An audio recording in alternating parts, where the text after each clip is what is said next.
Hello बच्चों, I am Rashmi your maths teacher. तो इस वीडियो में आज हम देखने जा रहे हैं हमारी चैप्टर नंबर 10 वेक्टर अलजेब्रा की एक्सरसाइज 10.1 का इंट्रोडक्शन। बहुत इजी एक्सरसाइज है, बस थ्योरी थोड़ी ज़्यादा है। थ्योरी आप अच्छे से पढ़ोगे तो क्वेश्चंस भी आपसे अच्छे से हो जाएंगे। तो चैप्टर का नेम क्या है हमारा? Vector algebra. अलजेब्रा सबको पता है, हम छोटी क्लास से अभी तक अलजेब्रा पढ़ते आए हैं। तो अलजेब्रा में क्या होता है? मेनली 4 तरह के ऑपरेशन लगाते हैं, प्लस माइनस मल्टीप्लिकेशन डिवीजन। अब हमें यहाँ पे ये पढ़ना है कि वेक्टर क्या है। अगर हमें वेक्टर पता चल गया क्या होता है तो उसमें यही इसी तरह के ऑपरेशंस हम यहाँ पे लगा के सॉल्व कर लेंगे। तो वेक्टर को समझने से पहले हम देखते हैं कि हमारे पास कितने तरह की क्वांटिटी होती है। तो हमारे पास 2 तरह की फिजिकल क्वांटिटी होती है। फर्स्ट होती है स्केलर क्वांटिटी, एक हमारे पास होती है वेक्टर क्वांटिटी। दोनों में क्या डिफरेंस है? तो ये आपको समझ में आ गया तो पूरी एक्सरसाइज हमारी यहीं पर है ना। तो अभी हम वेक्टर को क्या करना है, बिल्कुल बेसिक से पढ़ रहे हैं। जैसे हमने एडिशन को बेसिक से पढ़ा, मल्टीप्लिकेशन को पढ़ा, सेम वैसे हम वेक्टर को बेसिक से पढ़ रहे हैं। तो देखो स्केलर क्वांटिटी क्या होती है। जैसे मैं आपको एक क्वेश्चन पूछती हूँ, व्हाट इज योर एज, आपकी उम्र कितनी है? तो कोई कहेगा मेरी 17 साल है, कोई कहेगा 18 साल है। तो आंसर कितना आया? सिर्फ एक नंबर है कि हमें इसका आंसर सिर्फ एक नंबर रियल नंबर की फॉर्म में मिल रहा है। यहां पे अगर हम पूछें, इसके लिए अगर हम पूछ रहे हैं तो सिर्फ एक नंबर आंसर होगा। तो वो नंबर जो होता है उसको हम क्या कहते हैं? मैग्नीट्यूड। क्या बोलते हैं? मैग्नीट्यूड। वो मैग्नीट्यूड आपका कुछ भी हो सकता है, डिस्टेंस हो सकता है, एज हो सकता है, मनी हो सकता है, कुछ भी हो सकता है। एक नंबर में आपका आंसर होगा।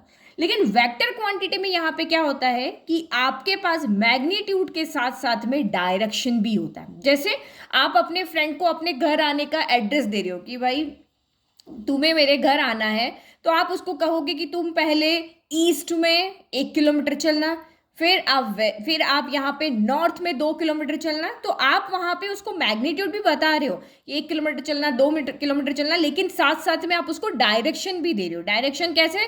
नॉर्थ में चलना, ईस्ट में चलना। तो यहाँ पे क्या होता है? ओनली मैग्नीट्यूड होता है, एक नंबर होता है आंसर के अंदर। जैसे आप कह दो कि स्कूल से जो घर की डिस्टेंस कितनी है, तो आप कहोगे कि मेरे घर से मेरे स्कूल की जो डिस्टेंस है वो 5 किलोमीटर है। तो एक ही नंबर का आंसर यहाँ पे हो रहा है, तो वो स्केलर क्वांटिटी है। लेकिन अगर हम यहाँ पे क्या कहेंगे, अगर हम वेक्टर क्वांटिटी की बात कर रहे हैं तो इसमें आपका डिस्टेंस या मैग्नीट्यूड के साथ साथ में एक डायरेक्शन भी इन्वॉल्व होता है कि आपको नॉर्थ में चलना है, ईस्ट में चलना है, साउथ में चलना है या वेस्ट में चलना है। तो यहाँ पे ओनली मैग्नीट्यूड होगा और यहाँ पे आपका क्या होगा? मैग्नीट्यूड भी होगा, उसके साथ साथ में डायरेक्शन भी होगी।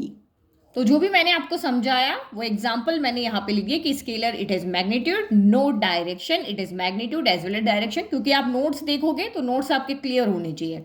एग्जाम्पल से आप यहाँ पे समझ जाओगे। यहाँ एज पूछी है ओनली नंबर, डिस्टेंस पूछा है ओनली नंबर, लेकिन स्पीड ऑफ कार में आपको यहाँ पे किलोमीटर भी गिवन है और आपको डायरेक्शन भी गिवन है। फिर आपको कह रहे हैं कि वही एड्रेस पूछा है।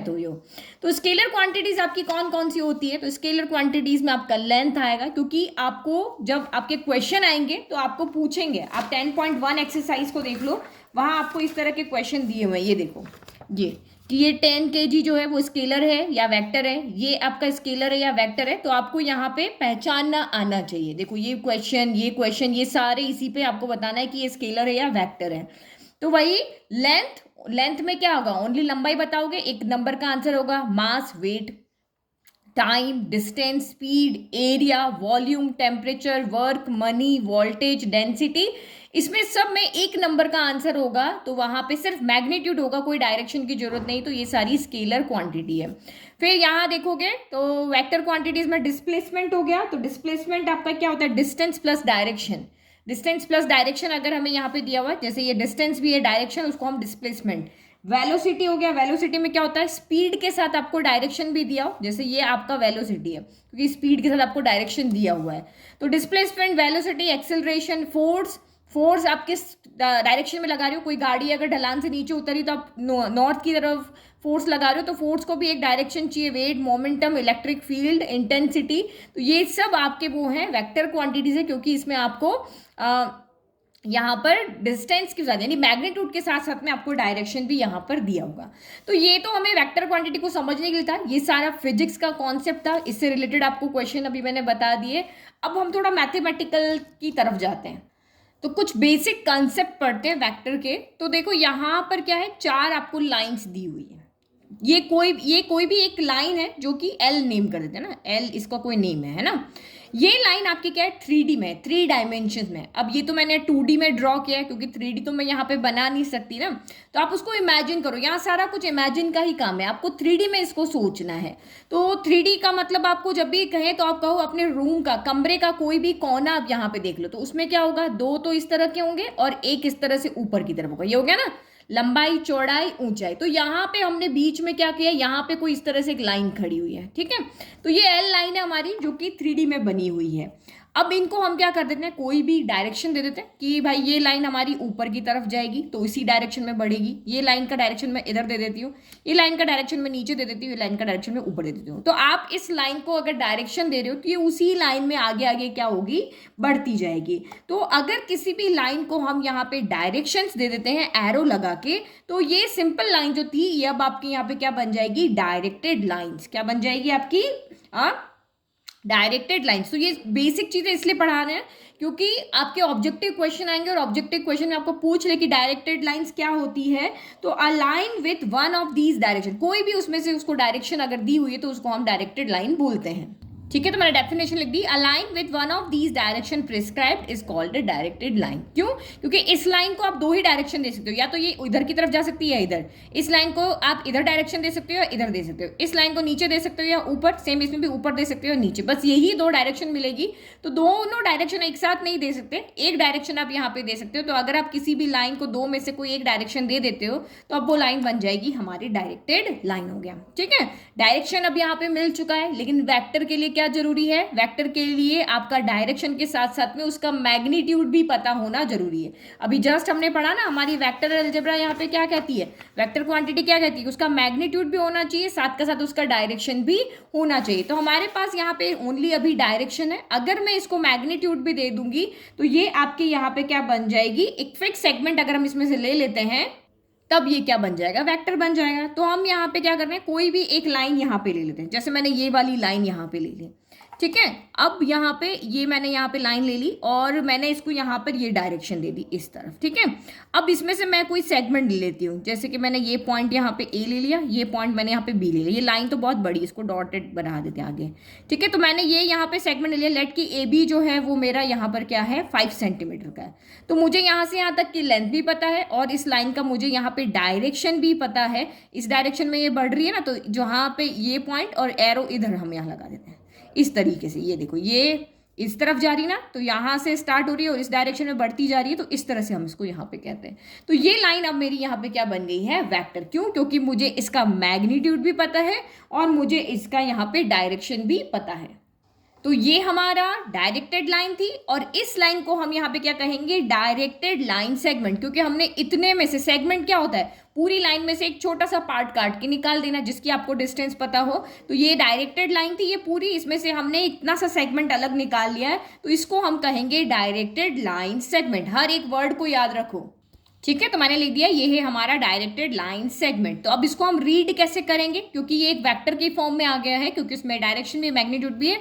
तो हम इसको ए से बी तक है तो ए बी लिख दिया, यहाँ से ए से बी तक की डिस्टेंस हम यहाँ पे मेजर करें तो ए बी, और हमारी डायरेक्शन किस तरफ है, ए से बी की तरफ है, तो हमने ए से बी की तरफ का एरो बना देना है। या फिर आप एक स्मॉल ए लिख दो कि भाई ये डिस्टेंस को हम सिंगल स्मॉल ए से डिनोट करें और इसके आप यहाँ पे डायरेक्शन बना दो।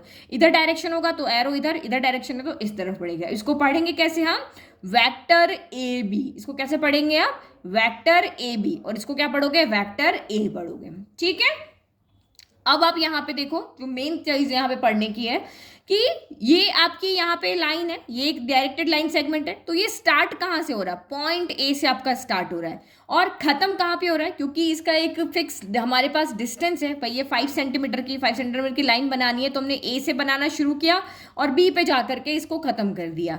तो इस ए पॉइंट को हम यहाँ पे कहते हैं इनिशियल पॉइंट, जहां से आपका लाइन बनना या वेक्टर बनना स्टार्ट होता है उसको हम कहेंगे इनिशियल पॉइंट, और जहां पे आपका वेक्टर जाके खत्म हो जाता है उसको हम यहाँ पे कहते हैं terminal point. Initial point, terminal point, और इन दोनों के बीच, इनिशियल पॉइंट और टर्मिनल पॉइंट के बीच की जो डिस्टेंस होती है उसको हम यहाँ पे मैग्नीट्यूड ऑफ द वेक्टर कहते हैं, ठीक है। तो 3 चीज यहाँ पे मैंने बताई है, इनिशियल पॉइंट जहां से हम शुरू करेंगे, टर्मिनल पॉइंट जहां पे हम खत्म करेंगे, इनिशियल और टर्मिनल के बीच की डिस्टेंस को हम कहेंगे यहाँ पर मैग्नीट्यूड। और इसको हम डिनोट कैसे करते हैं वो भी देखो, तो मैंने सारा कुछ यहाँ पे लिख करके बता दिया. The point A from where the vector A B start, initial point. The point B from where it ends is called terminal point. The distance between the initial point and of a vector, initial and terminal point of vector is called magnitude of vector. अब magnitude को हम denote कैसे करते हैं? तो magnitude के आगे हम यहाँ पे क्या लगा देते हैं, ये देखो,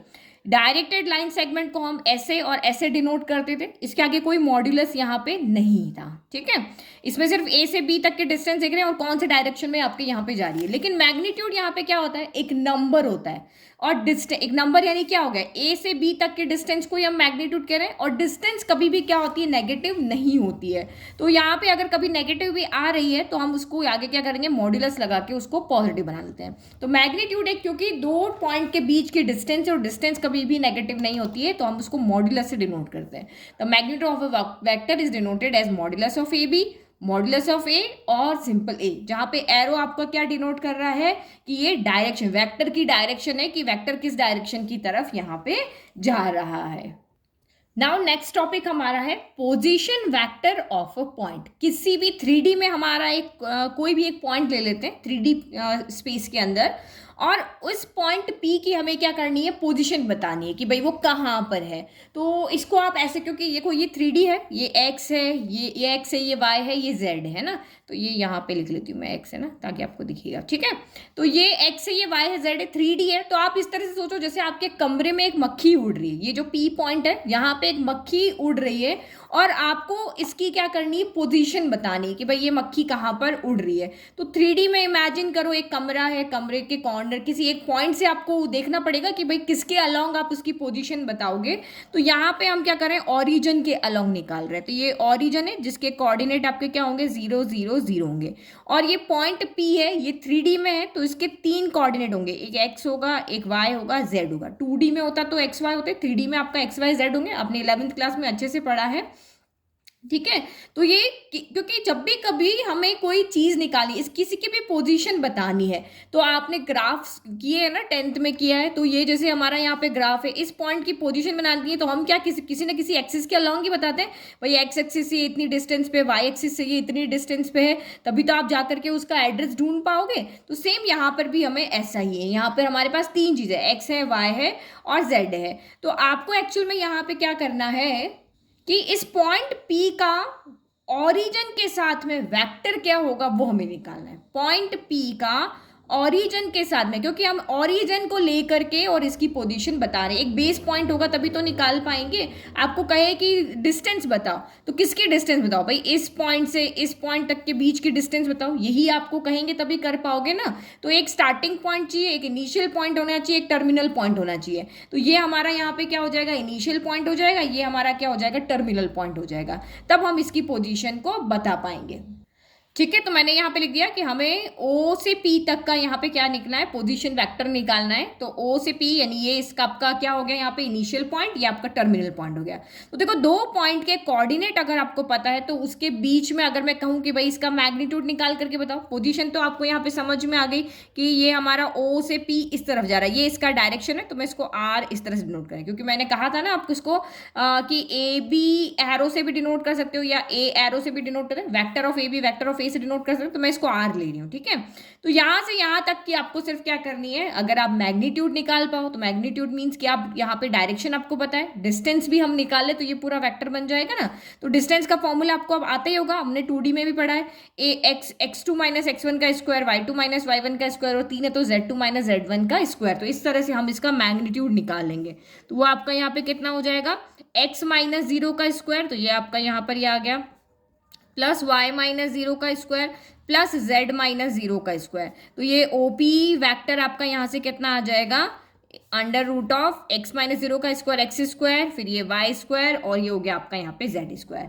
तो किसी भी पॉइंट, कोई भी पॉइंट अगर 3D स्पेस में मौजूद है और उसका ऑरिजिन से हमें वेक्टर निकालना है, तो हम इस वाले फॉर्मूला को लेंगे. ये वाला फॉर्मूला सिर्फ किसके लिए, कि अगर किसी भी पॉइंट का ऑरिजिन से वेक्टर निकालना है तो इस डिस्टेंस फॉर्मूला को यूज करके हम उसका यहाँ पे वेक्टर निकाल लेंगे. तो छोटा सा टॉपिक था, हो गया. तो नेक्स्ट टॉपिक हमारा है direction cosines and direction ratios. तो डायरेक्शन कोसाइंस कैसे निकालने और डायरेक्शन रेशियो कैसे निकालने. तो हमारा पोजीशन वेक्टर है ये ओपी, ये रहा पी पॉइंट हमारा, ये रहा ओपी को हम यहाँ पे क्या कह रहे हैं, पोजीशन वेक्टर, मतलब 3D में कोई भी एक हमारा यहाँ पे पॉइंट है। अब हम यहाँ पे मानते हैं कि ये जो पी, ये जो आपका डायरेक्शन कोसाइन है या फिर जो आपका यहाँ पे ओ पी जो है वो एक्स एक्सिस के साथ में अल्फा, वाई एक्सिस के साथ में बीटा और जेड एक्सिस के साथ में गामा एंगल बना रही है। कोसाइंस बनाना है, कोसाइन बनाना आपने पढ़े, एंगल्स ही होंगे, कोसाइन मतलब कॉस ही हो गया। तो मैंने यहाँ पे लिख दिया कि पोजीशन वेक्टर हमारा क्या है, ओपी या आर है। ये जो वेक्टर है वो एक्स के साथ अल्फा, बीटा, गामा एंगल्स किसके पॉजिटिव डायरेक्शन में बना रही है। कौन सी पॉजिटिव डायरेक्शन, मतलब इधर वाली, ये वाली है ना, इस तरह से एक्स एक्सिस की तरफ आएगी, वो आपकी पॉजिटिव होगी ना, इस तरह से एक्स एक्सिस की तरफ वाली पॉजिटिव डायरेक्शंस आपकी बना रही है। तो यहाँ अल्फा बीटा गामा को हम यहाँ पे क्या कहते हैं, डायरेक्शन एंगल्स कहते हैं। क्या कहते हैं, डायरेक्शन एंगल्स कहते हैं। तो इन एंगल्स की कोसाइन वैल्यू क्या होगी, इस एंगल की कोसाइन वैल्यू हो जाएगी कॉस अल्फा, कॉस बीटा और कॉस गामा। तो ये आपके डायरेक्शन एंगल्स हैं और ये cos alpha, cos beta, cos gamma यहाँ पे क्या हो जाएंगे, डायरेक्शंस कोसाइंस हो जाएंगे। ठीक है, तो मैंने लिख दिया direct the cosine value of alpha beta gamma are cos alpha cos beta cos gamma. तो हमें क्या निकालना है, ये आपके डायरेक्शन कोसाइन से ये तीनों है ना। अब इन तीनों की हमें वैल्यू निकाल करके बतानी है, यही चीज है। एक तो डायरेक्शन कोसाइन से नहीं, cos alpha cos beta cos gamma की वैल्यू निकालो, बाद में हम इनके डायरेक्शन रेशियो निकालेंगे।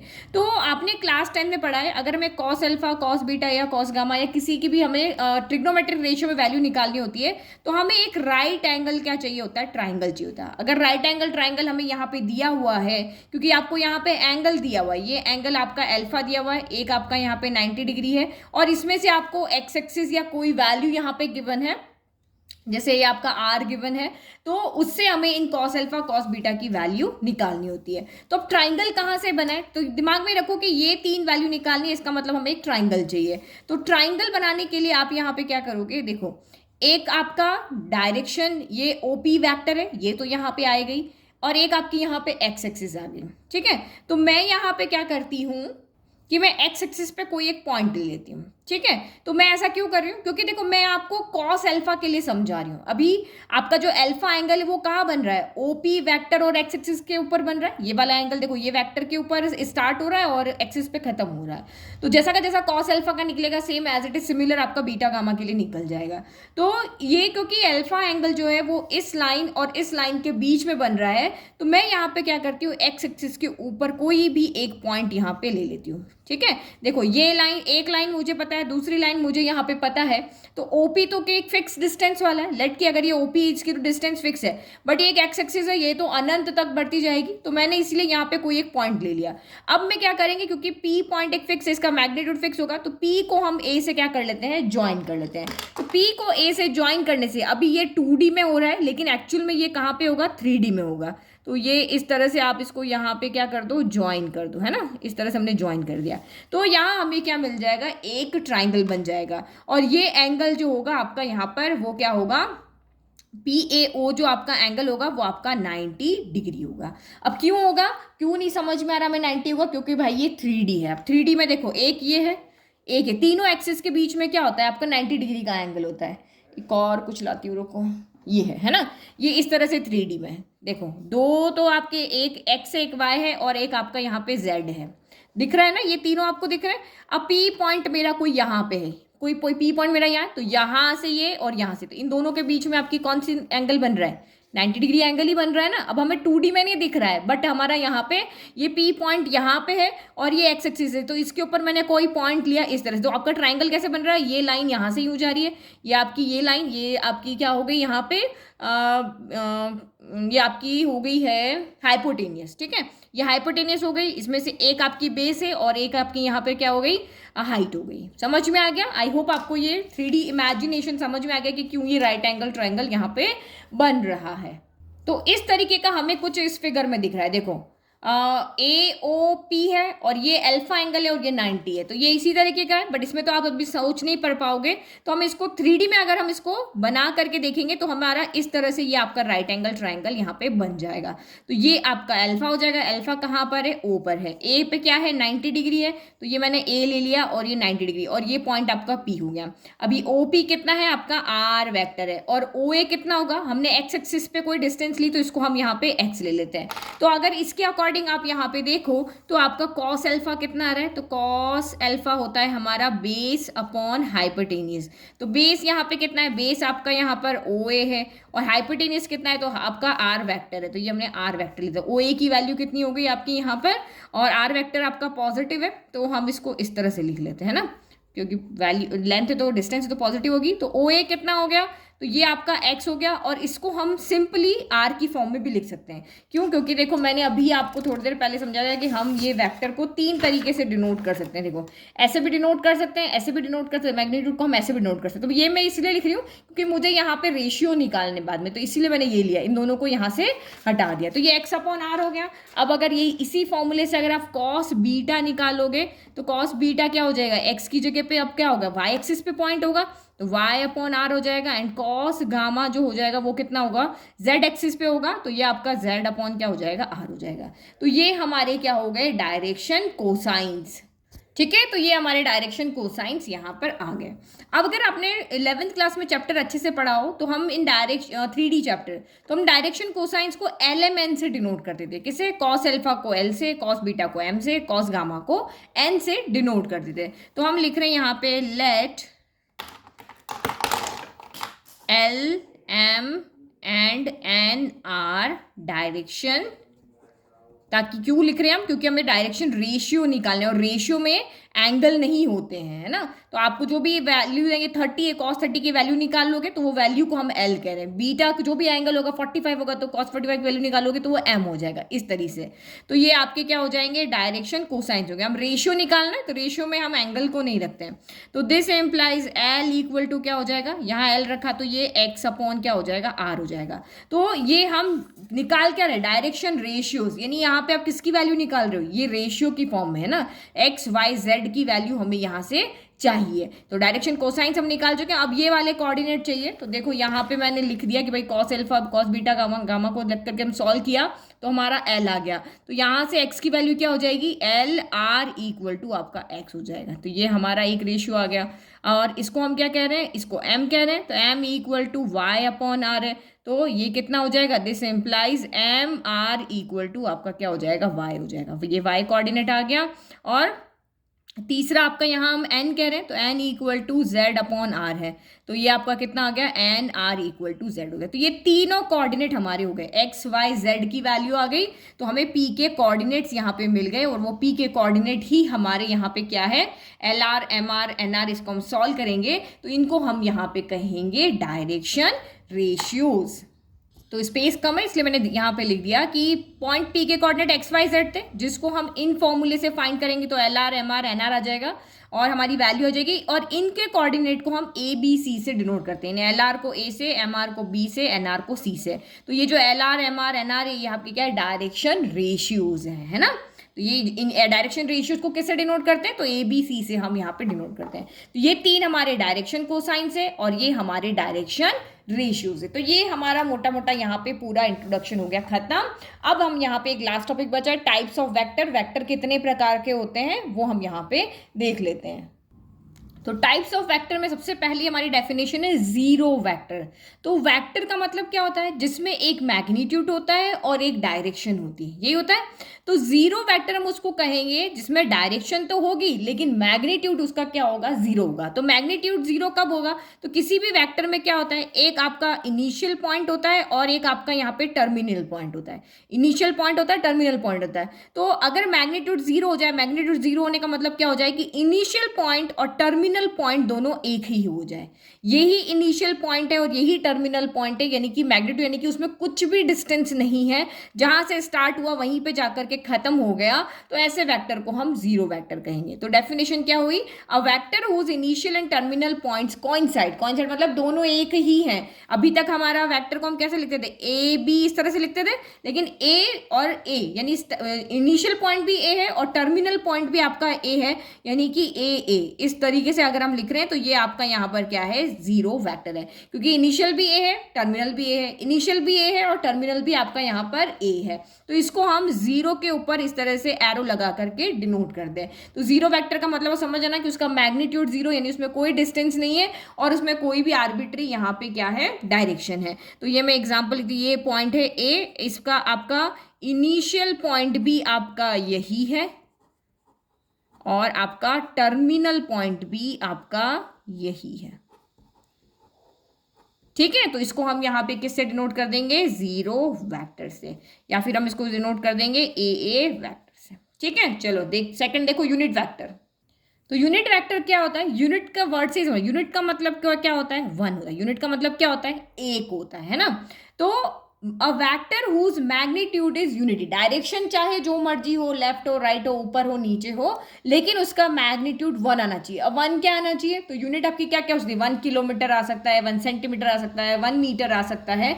जब आप किन्हीं भी दो पॉइंट के बीच में आप यहाँ पे डिस्टेंस निकाल रहे हो, इनिशियल पॉइंट और आपके यहाँ पे टर्मिनल पॉइंट के बीच में, तो वो जो डिस्टेंस है वो 1 यूनिट आनी चाहिए। और वो यूनिट आपकी कुछ भी हो सकती है, सेंटीमीटर हो सकती है, किलोमीटर हो सकती है, मीटर हो सकती है, सेंटीमीटर हो सकती है, बट होनी क्या चाहिए, 1 होनी चाहिए। 1 सेंटीमीटर, 1 किलोमीटर, 1 मीटर, 1 आपकी यहाँ पे मीटर। ठीक है, तो उसको हम क्या कहेंगे, अगर किसी भी दो पॉइंट के बीच का मैग्नीट्यूड अगर 1 यूनिट आ रहा है तो उसको हम यहाँ पे यूनिट वेक्टर कहेंगे। इनिशियल पॉइंट टर्मिनल पॉइंट के बीच का जो मैग्नीट्यूड है वो 1 यूनिट आना चाहिए। और इसको डिनोट कैसे करते हैं, तो ये बहुत इंपॉर्टेंट है, इसको हम ए कैप से डिनोट करते हैं। ए के ऊपर देखो कैप लगी हुई है ना कैप, तो इसको हम यूनिट वेक्टर को हम ए कैप से डिनोट करते हैं। तो थर्ड है हमारा को इनिशियल वेक्टर। तो इनिशियल से आप यहाँ पे याद रखना, को इनिशियल का मतलब ये है कि कोई भी दो वेक्टर से, लेकिन उसका इनिशियल पॉइंट जो क्या है, एक ही है। को इनिशियल मतलब कोई भी दो वेक्टर जिनका इनिशियल पॉइंट एक होना चाहिए। तो टू और more vectors having the same initial point are called initial vectors. तो यहाँ देखो, ये ए बी वेक्टर है, ये ए सी वेक्टर है, दोनों का इनिशियल पॉइंट सेम है, सेम पॉइंट से स्टार्ट हो रहे हैं। जरूरी नहीं दो हो, इसमें आप एक और बना सकते हो, इधर और भी बना सकते हो। एक पॉइंट से बहुत सारे हमारे यहाँ पे वेक्टर्स स्टार्ट हो सकते हैं। तो वो सारे जो सेम पॉइंट से स्टार्ट हो रहे हैं, जिनका सेम इनिशियल पॉइंट है, उसको हम को इनिशियल पॉइंट को इनिशियल वेक्टर्स कहेंगे। Now next is collinear. तो कोलिनियर वेक्टर्स यहाँ पे क्या होता है, two or more vectors are said to be collinear if they are parallel to same line irrespective of their magnitude and direction। तो देखो, ये आपका एक वेक्टर है, वेक्टर ए 5 सेंटीमीटर का, वेक्टर बी 9 सेंटीमीटर का, वेक्टर सी 15 सेंटीमीटर का। इसका डायरेक्शन इधर है, इसका डायरेक्शन इधर है, इसका डायरेक्शन इधर है। तो ये तीनों वेक्टर जो क्या है, इस लाइन के क्या है, पैरेलल है। ये तीनों वेक्टर क्या है, इस लाइन के पैरेलल, सभी एक ही पैरेलल दिख रहे हैं ना आपको। सबके बीच की डिस्टेंस जो क्या है यहाँ पर, इससे इसके बीच की डिस्टेंस सेम है। इन दोनों के बीच की डिस्टेंस, इन दोनों के बीच की डिस्टेंस यहाँ पे कैसे पैरेलल तभी तो होगी जब बिल्कुल एक दूसरे को कहीं पर भी ये क्रॉस नहीं करेगी, चाहे आप इसको इन्फिनिटी तक बढ़ाते जाओ, वही होती है ना पैरेलल लाइंस। तो आपको कहा है कि दो या दो से ज्यादा वेक्टर जब किसी सेम लाइन के पैरेलल हो तो हम उनको कोलिनियर वेक्टर्स कहते हैं, चाहे उनका मैग्नीट्यूड कुछ भी हो, चाहे उनका डायरेक्शन कुछ भी हो। यहाँ पे मैग्नीट्यूड सबका क्या है, अलग अलग है। डायरेक्शन क्या है, देखो तो इसका डायरेक्शन सेम है, इसका डायरेक्शन अलग है, इसका डायरेक्शन अलग है। तो जब कोलिनियर वेक्टर को हम देखते हैं तो हमें सिर्फ ये देखता है कि वो वेक्टर जो है वो किसी लाइन के पैरेलल होने चाहिए, चाहे उनका डायरेक्शन कुछ भी हो, चाहे उनका मैग्नीट्यूड यहाँ पे कुछ भी हो। नाउ नेक्स्ट देखते हैं इक्वल वेक्टर्स। तो जैसा कि आपको वर्ड से ही पता चल रहा है, इक्वल, तो वेक्टर में क्या होता है, दो ही तो चीज होती है, एक मैग्नीट्यूड होता है और एक डायरेक्शन होता है। अगर वो दोनों किन्हीं दो वेक्टर के इक्वल है तो वो वेक्टर्स क्या कहला देंगे, इक्वल। तो देखो, two vectors A and B are said to be equal if they have same magnitude and same direction. दो जो पॉइंट हमारे हैं जो वेक्टर बनाते हैं वो दोनों सेम होने चाहिए, दोनों इक्वल होने चाहिए, तभी वो इक्वल वेक्टर्स होंगे। देखो, ये वेक्टर है, ये इसका मैग्नीट्यूड भी 5 है, इसका भी 5 है, दोनों का डायरेक्शन भी सेम है, तो ये आपके यहाँ पे क्या हो जाएंगे, इक्वल वेक्टर बन जाएंगे। ठीक है, फिर यहाँ पे इसका डायरेक्शन इधर है, इसका डायरेक्शन इधर है, दोनों का डायरेक्शन डिफरेंट है बट मैग्नीट्यूड सेम है, लेकिन दोनों चीजें इक्वल होनी चाहिए, डायरेक्शन भी सेम होना चाहिए, मैग्नीट्यूड भी सेम होना चाहिए। तो ये आपके यहाँ पे क्या है, नॉट इक्वल वेक्टर्स। ठीक है, आगे क्वेश्चन आएंगे आपके। फिर यहाँ पे क्या होगा, दोनों का डायरेक्शन सेम है बट मैग्नीट्यूड डिफरेंट है, तो ये भी आपके यहाँ पे क्या है, नॉट इक्वल वेक्टर्स। ये भी वेक्टर्स जो है वो इक्वल नहीं, क्योंकि दोनों के बीच का डिस्टेंस, दोनों का मैग्नीट्यूड क्या है, अलग है। नाउ नेक्स्ट देखो नेगेटिव। तो नेगेटिव ऑफ वेक्टर क्या होता है, एक वेक्टर जिसका मैग्नीट्यूड तो सेम है, a vector whose magnitude is same, लेकिन डायरेक्शन क्या है यहाँ पे अपोजिट होगा, तो हम जिसका डायरेक्शन अपोजिट है उसको हम उसका क्या कहेंगे, नेगेटिव वेक्टर कहेंगे, कि ये वेक्टर जो है वो इसका नेगेटिव है। देखो ये ए बी वेक्टर है, तो हमेशा हम इनिशियल से टर्मिनल पढ़ते हैं, तो इसका इनिशियल पॉइंट ए है, टर्मिनल पॉइंट बी है, तो ए बी एरो हमने डायरेक्शन लगा दिया। अब इसका यहाँ पे क्या हो जाएगा, अब ये आपका यहाँ पर क्या हो गया, इनिशियल, क्योंकि यहाँ से ये स्टार्ट हो रहा है, यहाँ पे खत्म हो रहा है, तो टर्मिनल, तो इनिशियल बी है, टर्मिनल ए है, तो बी ए और फिर डायरेक्शन लगाएंगे।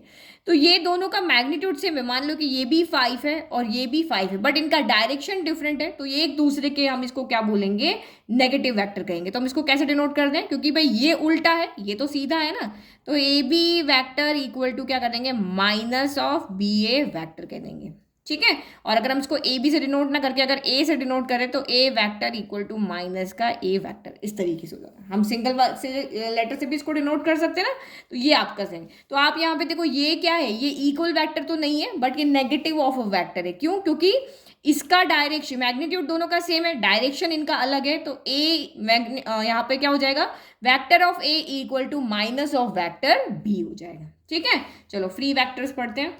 तो फ्री वेक्टर का मतलब समझ लो कि वो फ्री है, ठीक है, वो कहीं पर भी जा सकता है, लेकिन उसकी एक कंडीशन है, ठीक है। तो नेगेटिव में क्या हो गया, एक आपका डायरेक्शन उल्टा सीधा है, लेकिन आपका यहाँ पे मैग्नीट्यूड सेम है, लेकिन फ्री वेक्टर है, जैसे ये हमारा एक वेक्टर है, तो ये वेक्टर अब यहाँ से कहीं पर भी शिफ्ट कर सकता है, यहाँ कर सकता है, यहाँ कर सकता है, यहाँ कर सकता है, यहाँ कर सकता है, लेकिन उसको अपना मैग्नीट्यूड एंड डायरेक्शन चेंज नहीं करना है। तो ये मैग्नीट्यूड आपका कहीं पर भी पैरेलल ही डिस्प्लेसमेंट कर सकता है, मतलब ये इस तरह से है ना, तो बस ये इधर आ जाएगा, इधर आ जाएगा, ऊपर चला गया, कहीं भी चला गया, लेकिन जैसा था देखो पैरेलल इसी के चल रहा है, इसी के पैरेलल है ये, है ना। और इसने अपना मैग्नीट्यूड जितनी लेंथ थी उतनी की उतनी रखी, उसको चेंज नहीं किया है। तो इस तरह से अगर कोई वेक्टर जो है वो अपने पैरेलल ही वो डिस्प्लेस में कर रहा है, लेकिन उसका मैग्नीट्यूड डायरेक्शन चेंज नहीं हो रहे हैं, तो उसको हम यहाँ पे क्या कहते हैं, फ्री वेक्टर कहते हैं। अब कुछ एग्जाम्पल देख लेते हैं ताकि आप खुद से एक्सरसाइज को कर पाओ। तो एग्जाम्पल नंबर 1 देखो, represent graphically a displacement. Displacement का मतलब क्या होगा, वहां डिस्टेंस भी होगी, डायरेक्शन भी होगा। तो represent graphically displacement of 40 kilometre 30 west of south, यानी साउथ की तरफ से आपको वेस्ट में 40 किलोमीटर चलना है। तो वेस्ट ऑफ साउथ का मतलब क्या हो गया, हमें साउथ से स्टार्ट होकर वेस्ट की तरफ जाना है, ठीक है। तो 30 डिग्री, तो हम वेस्ट से साउथ की तरफ मान लेते हैं, ये हमारा 30 डिग्री। ऑब्वियसली ये पूरा 90, तो 30 थोड़ा हमारा छोटा ही होगा, तो ये मैंने यहाँ पे 30 डिग्री का क्या कर दिया, एंगल बना दिया। अब इसने कहा कि आपको सिर्फ है ना 40 किलोमीटर ही चलना है। अब ये तो लंबी लाइन है, कहीं तक भी जा सकती है, तो आप यहाँ पे ये तो लिख दो कि मेरा यहाँ पे 2 तरीके हैं इसको दिखाने के, या तो आप मेथड 1 आप यहाँ पे ले लो। तो मेथड 1 में आप यहाँ पे लिख दो कि ओ पी जो है वो मेरा यहाँ पर कितना है, 40 किलोमीटर है, ये आप यहाँ पे लिख दो ना, इस पे डायरेक्शन भी लगा दो क्योंकि हमें डायरेक्शन पता है। और मेथड 2 यहाँ पे, क्योंकि ये हमारा एक ग्राफ है, तो इसमें हम एक स्केल ले सकते हैं। क्या ले सकते हैं हम यहाँ पर, कोई एक स्केल ले सकते हैं। तो मेथड सेकंड में आप यहाँ पे स्केल लोगे, देखो फर्स्ट का तो ग्राफ एज इट इज आपका ये बन गया, आपने लिख दिया, ये हो गया।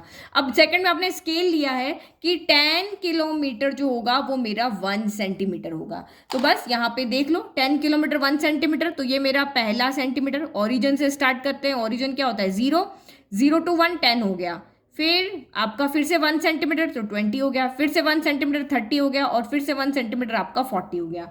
तो यहाँ से लेकर के यहाँ तक, यानी कि इस ओरिजिन से लेकर के और यहाँ तक आपका कितना हो गया, 40 किलोमीटर हो गया। तो इसको आप कोई नाम दे दो यहाँ पे, बी सी कुछ भी दे करके, और आप यहाँ पे लिख दो कि मैं इसको ओ ए कर देती, तो ओ ए इक्वल टू 40 किलोमीटर। तो आप स्केल से करना चाहते हो तो ऐसे कर लो, और स्केल नहीं लगाना है, सीधा करना है, तो फिर आपको ये यहाँ पे ऐसे दिखाने की जरूरत नहीं है, सीधा आप यहाँ पे बना लो, भाई ये वाला पॉइंट है मेरा, ये पूरा का पूरा 40 किलोमीटर दिखा रहा है। नाउ नेक्स्ट क्वेश्चन है ना, नेक्स्ट क्वेश्चन हम बुक से ही कर लेते हैं, ठीक है। Classify the following measures as scalar है या वेक्टर है। तो स्केलर में ओनली मैग्नीट्यूड होगा, वेक्टर में मैग्नीट्यूड भी होगा और डायरेक्शन भी होगा, यही बताया था ना मैंने आपको। तो 5 सेकेंड, 5 सेकेंड क्या है, टाइम है ये। तो टाइम में थोड़ी ना कोई आपको दिया होगा कि अभी कितना टाइम हो रहा है, तो आप ऑब्वियसली टाइम बताओगे, वेस्ट में हो रहा, साउथ में हो रहा, ऐसे तो कोई डायरेक्शन होगा नहीं। तो ये आपका यहाँ पर क्या है, स्केलर है। फिर 1000 सेंटीमीटर क्यूब, तो ये क्या है, आपका वॉल्यूम है, किसी भी बर्तन का वॉल्यूम है, उसमें भी डायरेक्शन डायरेक्शन का कोई काम नहीं है, तो ये भी आपका यहाँ पे क्या है, स्केलर है। स्टार्टिंग में मैंने आपको ये पढ़ाया था ना कौन कौन सी क्वांटिटी स्केलर होती है, कौन कौन से वेक्टर होते हैं, तो वही चीज हम यहाँ पे देख रहे हैं। फिर थर्ड आपका क्या है, 10 न्यूटन। तो न्यूटन आपका क्या होता है, 10 न्यूटन क्या होता है, फोर्स का होता है। ये न्यूटन जो यूनिट है वो किसकी है, फिजिक्स काम आएगी इस वाली एक्सरसाइज में। तो ये फोर्स की यूनिट है, और फोर्स हमेशा हम किसी डायरेक्शन में लगाते हैं। अगर किसी चीज को हमें नीचे से ऊपर की तरफ लेकर के जाना है तो हम उसी डायरेक्शन में उसको धक्का लगाते हैं। तो ये आपका यहाँ पर क्या हो जाएगा, वेक्टर हो जाएगा, क्योंकि न्यूटन जो है वो आपकी यहाँ पे क्या, फोर्स की यूनिट है, और फोर्स की यूनिट में आपका डायरेक्शन होता ही है। फिर 30 किलोमीटर पर आवर, तो ये आपकी ओनली क्या है, स्पीड है, और स्पीड में डायरेक्शन की जरूरत है ही नहीं। अगर स्पीड को अगर डायरेक्शन देते तो वो वेलोसिटी बन जाएगी। तो ये आपका यहाँ पर क्या है, ये एक आपका स्केलर है। फिर 10 ग्राम पर सेंटीमीटर क्यूब। तो 10 ग्राम पर सेंटीमीटर क्यूब ये आपकी डेंसिटी की यूनिट है, आपको पता होना चाहिए। तो डेंसिटी आपकी क्या होती है, स्केलर होती है। देखो मैंने आपको यहाँ लिख करके भी बताया था, कहाँ था आपका, ये रहा ना डेंसिटी। तो ये आपका यहाँ पर क्या है, स्केलर है, ठीक है। फिर 20 मीटर पर सेकेंड टूवर्ड्स नॉर्थ, यहाँ पे स्पीड है, स्पीड के साथ आपका डायरेक्शन भी है, तो इसको हम यहाँ पे क्या कहेंगे, वेलोसिटी कहेंगे। क्या कहेंगे, वेलोसिटी। तो वेलोसिटी आपकी क्या होती है, तो वेलोसिटी हमारी क्या होती है, एक वेक्टर क्वांटिटी होती है ना। तो इस तरह से यूनिट से आप यहाँ पे याद रखना, बस इसी तरह के क्वेश्चन आपके यहाँ पर है। तो ये 10.1 एक्सरसाइज तो आप इस इंट्रोडक्शन को देख करके खुद से कर लोगे। वीडियो पसंद आया लाइक कर ले, चैनल को सब्सक्राइब कर ले, नोट्स का लिंक डिस्क्रिप्शन में दिया हुआ है। Thank you.